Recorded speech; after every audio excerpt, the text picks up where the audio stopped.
You're listening to The Bible Guys, a podcast where a couple of friends talk about the Bible in fun and practical ways. Well, if you're listening according to each day, happy Monday. And good morning. Good morning. It is Monday, and nobody likes Mondays, or I wonder if there's anybody that actually likes Mondays. I don't know. Like if somebody says, oh, it's Monday. Oh, yeah. They just need to keep it to themselves. That's how I feel about it. Just keep it to yourself. I think so too. Yep. But anyway, good morning, nonetheless. And my name is Chris. This is Jeff. We are the Bible Guys. And today we're continuing with Moses. And today's the big miracle. That's right. And I'm super excited about it. We're going to be reading out of Exodus chapter 14. But Desiree gave us a very interesting segment today to deal with. And this is something I've never contemplated before. No, never. Right? Never. So she asked, I like new thoughts. If Moses had to host a podcast discussing the logistics of parting the Red Sea, who would his guest speakers be? Which is a crazy thought. Yeah, I think that's a good idea. So, it's very clever. It sounds like a skit. It turns out we happen to be, podcast hosts. Yes. So I thought that was clever. And we're reading about Moses going through the Red Sea, and there had to have been a lot of logistics. They're moving a couple million people. And I love the fact that you asked AI for this. So I sat down and asked ChatGPT. I love it. I said, if Moses hosted a podcast discussing logistics of parting the Red Sea, who might he invite to be his guests? Which, by the way, the answers are so scary. Yes. It's scary that a computer can just spit this back out 1 second. So I asked it for funny answers, right? So on purpose. And so it said, the first one was the Egyptian army swimming instructor. Which is great. Right, to discuss what went wrong with their aquatic training program after this event was over. So I thought that was funny. Well, sir, can you explain why everybody drowned? That's a funny one. This was funny. I didn't expect this one. Might also have a guest host who was a stand-up comedian to add some humor about what it must have been like to see walls of water and think, well, this day just got weird. Right. Yeah. And I'm sure he can just go off on that. I can picture a comedian riffing on that whole thing. Yeah. Water going. Pharaoh's boat rental guy would be another one that we could, to discuss the sudden surge in boat rental requests right after the sea parted. That's great.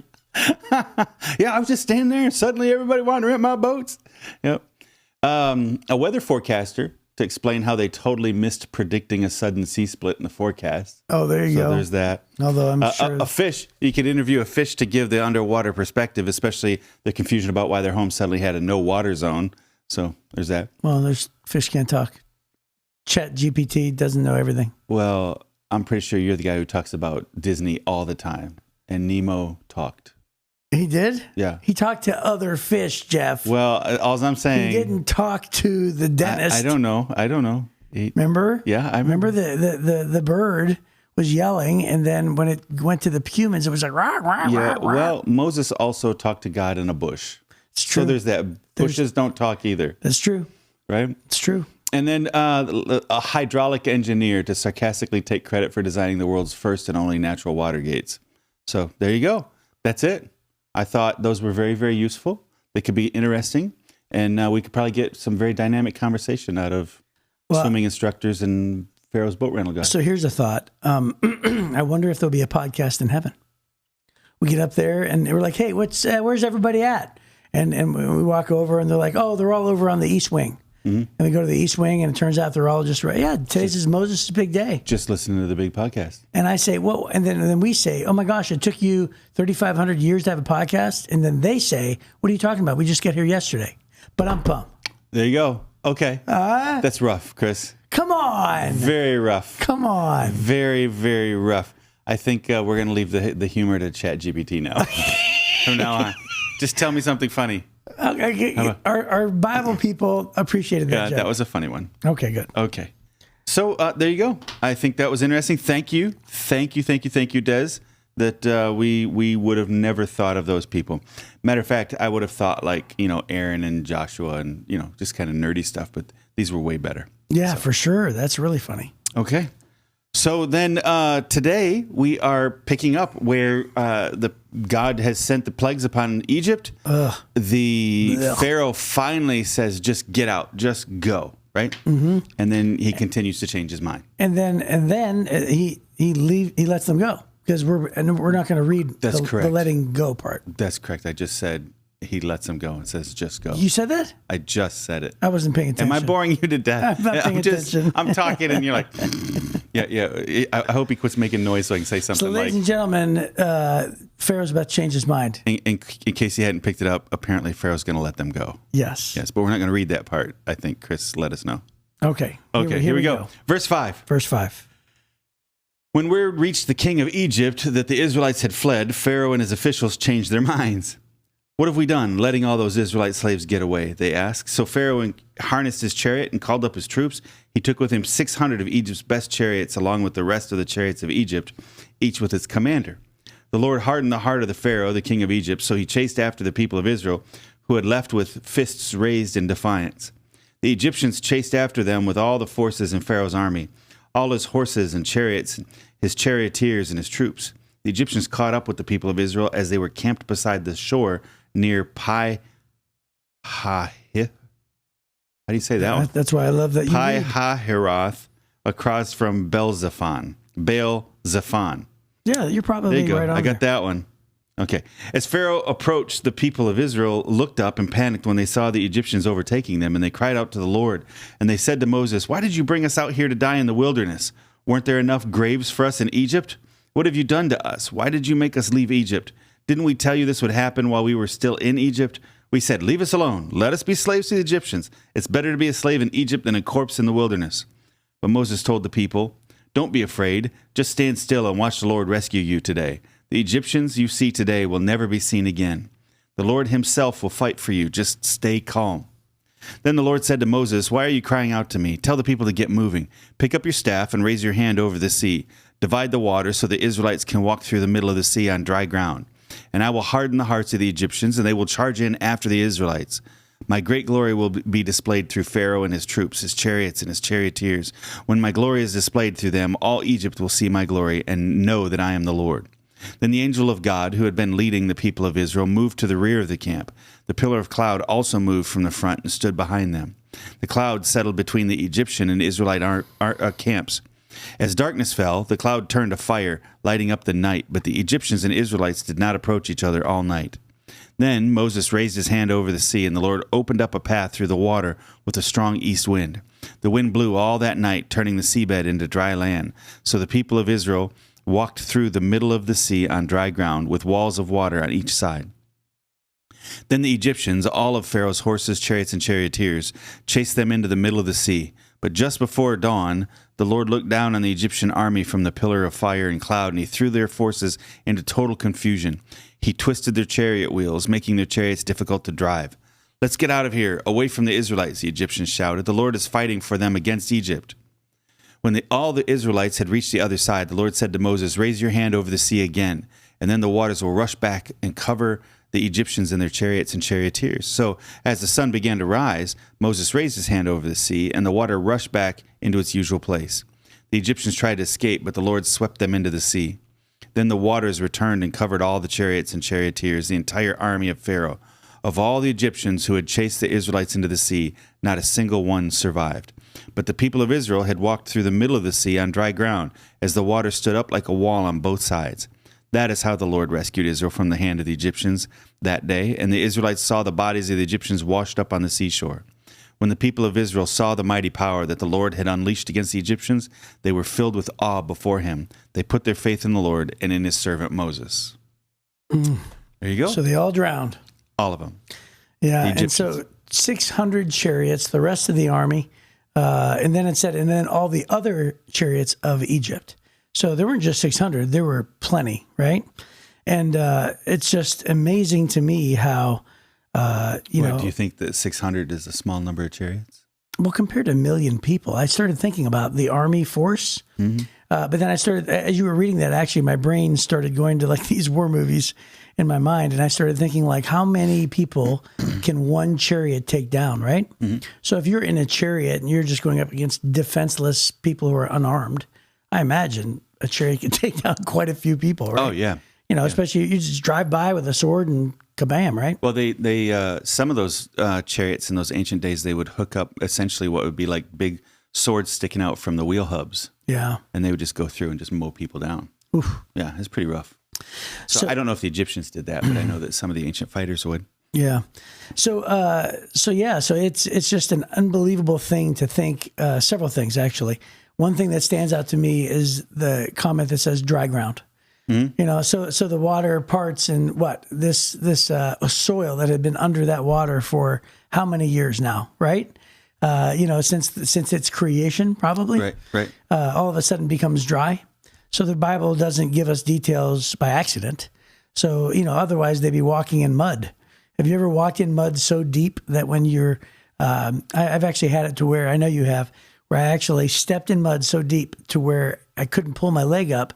And then when I finally used enough strength to pull my leg up, my shoe stuck. Oh, yeah. And then I pulled up my sock, and then all of a sudden the mud closes and my shoe is buried. It's just gone. Oh, it's like 1.5 feet deep, right, inside the mud. Mm-hmm. And so, you would imagine that's what the ground would be like. So how could 1 million people walk through in just less than a day? Right. And the answer is it has to be completely dry. Mm-hmm. So that's pretty amazing.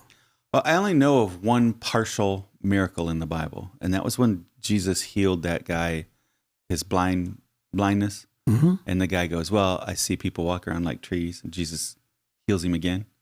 Remember that part? Yeah, the blind guy. He saw images, like blurry. Yeah, he images. was kind of saying, "Hey, things are still blurry," and Jesus finished that miracle. Other than that, all the other miracles, and I think Jesus was doing a thing there, right? That he did that on purpose. Yeah, he didn't mess up. All the rest of the miracles are complete and total. They're always complete. It's not just like a partial, because it would have been impressive just standing the water up. Right. But God does a complete miracle. And every once in a while, somebody will tell me about how, some faith healer healed them and hey, things are better. It doesn't hurt nearly as bad as it used to. I'm like, well, all the miracles in the Bible are, it wouldn't hurt at all. Right. If that was real. So how much of that is psychosomatic versus, the real deal? But you always see total miracles. So here you go. You've got these guys, man, and they're running. And in typical fashion, here's the theme for almost all the rest of Moses' leadership. Mm-hmm. They get out. Yay, we're free. They're leaving Egypt with their fists in the air in defiance. Right. And then they get to the water and say, "You did this to us." Right. It's Moses is the best, Moses is the worst. Moses is the best, Moses is the worst, right? And this is for the next 40 years of Moses' life. Right. Yeah. And he's thinking, I signed up for this? Yeah. These clowns. Yeah. Yep. So another thing that we skipped over that whenever I talk about this passage or teach this passage, I camp on the fact that I love God's instructions to Moses because the army got together and they were heading, their way. But even before they saw them, if you back up a few verses, God spoke to Moses and said, "Okay, here's the plan. Okay, I want you to take the people. I want you to take them all the way up to the edge of the sea between those two cities that were hard to read, and I want you to stay there. And the Israelites will think that you're trapped. The Egyptians, or excuse me, the Egyptians will think that you're trapped and you have nowhere to go." He's like, "Okay, ready, break," and that was it. So the instructions that God gave Moses had zero indication of what God was up to. Right. So that's why I love that part of the passage is because, clearly God knows what he's doing. Clearly God spoke and God gave very specific instructions. And yet the instructions were horrible. Right. He says, "Hey, I got an idea. Camp yourself up against the water to where you have nowhere else to go. Ready, break." And that was it. He didn't even say and then I'm going to part the Red Sea. He just said, do that. And so that's why Moses here has confidence. So the people see the chariots coming. They're absolutely convinced that they're going to die. Why? Maybe because they spent the last 400 years seeing what the Egyptians can do with chariots. Yeah. Right? And they've seen what it means to defy them. And so now that their wrath has been turned onto them, they're absolutely convinced they're going to die, which is why they say, "Oh, great, Moses, now you've done it," right? And then Moses is like, "Wait a minute. These are instructions given by God, right? We're walking in faith. He didn't tell us what to do next. He just told us the first step." And there's a sermon in there that talks about, that we can apply that would tell us God may not give you the entire solution, but he may ask us to step out in faith. And that's really what faith means. Otherwise, it wouldn't take faith, would it? Yeah, right. It wouldn't take faith if we knew exactly what was going to happen. Right. And so it's a lesson learned to say, "Okay, God, I'm just going to do the next thing." How many times have you had somebody say, "I just wish God would give me a sign"? Oh, Right. geez. Right. Every moment of my ministry. I bet you most of our listeners have had a moment in their life where they just feel like their faith would be stronger if God would give them a sign. Yes. So the people of Israel saw God, turn water into blood. Yeah. So wouldn't that be enough of a sign for you to go, okay, God's always got me, right? But then there's boils and hail and Frogs and gnats and frogs. lice and That's right. And lice and darkness. Darkness. Literally, the sun god was Defeated. neutered. Yeah, neutered. In that minute, right? For 3 days. Right. And so just God, give me a sign. And I'm just going to call BS on that one. Yeah. If God gave you a sign, you still wouldn't have very much more faith than they do. Because they got 10 signs, including the killing of Pharaoh's son and all the other firstborn sons in Egypt. And then they pillage Egypt without having to steal anything. The Egyptians gave them gold and silver. Their pockets are full of gold and silver and jewelry and all that kind of stuff. They're standing at the edge of the sea, and then they turn around and go, God forgot us. And Moses, we told you not to do this. Isn't that what they said? Right. They're like, we told you not to bring us out here. Just let us be slaves in Egypt, right? It's better to die in Egypt a slave than it is to come out here in the wilderness and be a corpse in the wilderness. And Moses is looking and going, okay, God gave you 10 signs, 11 if you include the fact that their pockets are full. Right. And then the people still doubt God. God can do all those other things, but he can't solve this one, right? And so I'm just going to say, Christians say that all the time. People claim that. I don't think there's a lot of intellectual integrity in demanding that God give a sign when we know historically millions of Israelites, they didn't. They had literally in the last few weeks enough signs to rock my world, and yet they're standing there at the edge of the sea going, well, we're dying now. God delivered us all the way to this point, but I guess this is where we die. Yeah, but it's also a funny thing when you're confronted with actual death. We don't realize how we're going to act in that moment. Sure. I think I told you a story where I always hoped that I would be the person to run into the fire, but then this thing happens, and I come to find out I wasn't, in the moment. And I was like, gee whiz, I'm sort of disappointed in myself, right? Like this thing happened. It was really scary. And I stood on the other side of the road, you know, and it was only a split second, but still I thought to myself, gosh, I'd like to think I'd be the guy to run back into the building. Right. And yet, it turns out I didn't. So, I mean, there is that, where maybe perhaps they were so scared that, but wouldn't you think yesterday God killed all of the firstborn people of Egypt, and we're walking out with pockets full of gold and silver? That's true. Yesterday. I mean, we're not talking over the course of your life. This is literally yesterday. And now they're saying that. I'm just saying, we are so fickle in our faith. Our faith ebbs and flows. Yesterday. It is. That's so exactly funny. What happened. It's so funny. So then Moses does, and by the way, for those of you that are leaders, here's a great thing. Moses didn't know what was going to happen either at this point. He had no concept of what was about to happen. Right. The people are freaking out, and Moses says, don't be afraid. Right. Calm down. Just stand still. What else are they going to do? Right? They're surrounded. Right. So just stand still and watch the Lord rescue you today. And the Lord himself will fight for you. Just stay calm. Moses, first of all, understood his first job was to calm the people down, right? People can't make good decisions when they're panicking. They want to run. They want to freak out. I've told this before, but lions, a lot of times their roar is designed to scare and spook the gazelles and just get the gazelles to run away from the herd. And then it gets way easier to catch one than it is to try to get them all, right? And so, he says, stay calm, stay where you are. God's going to fight for you. Well, one of the reasons why he knew God was going to fight for them is because there was no other option. And he'd already seen God fight for them 11 times here.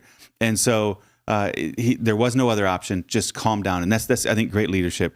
Good shepherds calm down the sheep because the sheep want to run. They want to panic and all this kind of stuff. Yeah. But then I think this is funny. The very next, so he says, calm down. Don't be afraid. God's going to fight for you. The very next verse, the Lord tells Moses, why are you crying to me? So inside, Moses is freaking out. Right. On the outside, Moses is like, calm down. God's going to fight for us. And the very next verse, God goes, dude, why are you freaking out? Right. Right. Yeah. So somewhere in there, Moses went to God and he's like, what are we doing? What are we doing? There's a place where King David tells his fighters, his soldiers all think that they're going to die. Remember, they're going to come up against Saul. And King David turns around and he says, no. He's talking to the mighty men. These are the leaders of the warriors. And he turns around to the mighty men. He says, time for you to play the man. Right? Because the rest of our armies are watching us. Right. Right? Sometimes you just have to step up and be that person of courage, even when you're just trembling on the inside. Right. And I think there's something about that here where he just stepped up and he said, God's going to have to take care of us. We have no other options. But on the inside, he's just a mess. And God says, why are you crying out to me? And then raise that staff. Remember, he's already used that rod. Right? He's already used that staff. He's already done miracles with it. And so God decided to use the thing that was in Moses' hand to deliver the people. So I'm the movie and TV guy, and so I'm going to go full nerd on you. There's a famous meme, maybe you've seen it going around. It's a Star Trek meme where this captain, this white-haired captain, comes over and bulldozes everybody in the Enterprise. And then Captain Riker, Jonathan Riker, not Captain, but Commander Riker says to Deanna Troi, and she's a Betazoid. She senses emotions and knows what people are thinking. And he goes, well, I will say this. He sure is confident.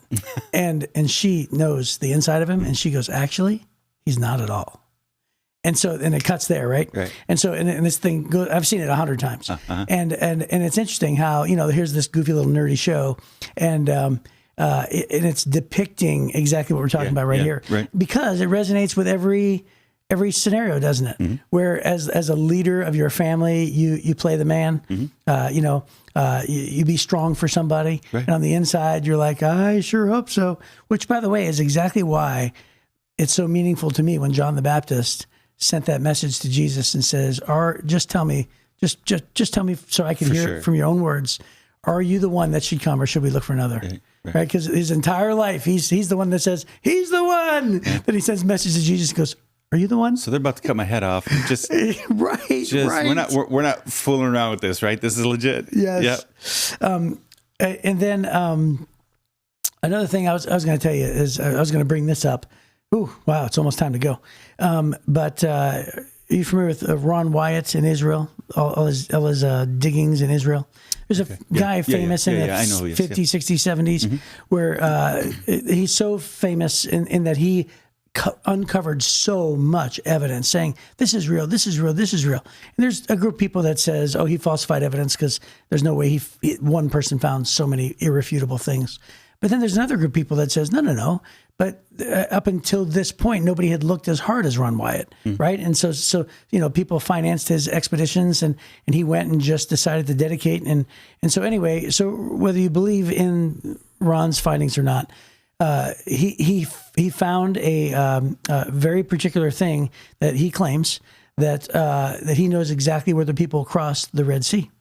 And there was like a wadi, and it would have been like a little trail where there's mountains on every side.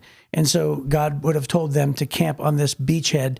And so imagine a million people going through this tiny little winding trail with mountains on every side. In other words, there's no way out, right? There's only one way in, one way out. And it ends up on this beachhead with mountain ranges on either side, definitely big enough for 1 million people. And then if you do this is crazy, but if you do what do you call those things where they measure the sonar, underneath, it looks as if, and this part is true, it looks as if it's super deep, and then it comes up, and there's like a God-made bridge, like a land bridge, going from this wadi to the other side. And what he says, Ron Wyatt says, he found a stone pillar on one side that said this commemorates the crossing. Oh, wow. But it wasn't it didn't say much more than that, right? And so he says this has to be where they crossed based on the sonar, based on where the cities were, all these different kinds of things. Yeah. And then he says that in the Red Sea that there's coral that if you look at the shape of coral could be construed as the gold around the chariot's wheels. That the coral had grown around, and there's several things that are perfectly round. And he says that would have been the base. That's why it didn't disintegrate. Right. So it's pretty interesting. Wow. And it's like, wow. Well, whether or not, whether or not that's exactly the place that they crossed, the thing that made me fascinated was that God would have created the Red Sea with this land bridge, knowing that one day this would happen, right? Knowing that this would be the moment where this, it was just fascinates me. Or he created it right then. Oh yeah, that's right. He could have created it right then. Who knows, right? Yep. Yeah, that's kind of neat. So it's neat. But hey, any way you look at it, God delivers the people of Israel. And from this point on, Egypt leaves them alone. Yep, that's right. And that's how God does. God does complete miracles. He always completely resolves a thing. Well, that's our time. So we will pick up next time. We'll see you then on the Bible Guys.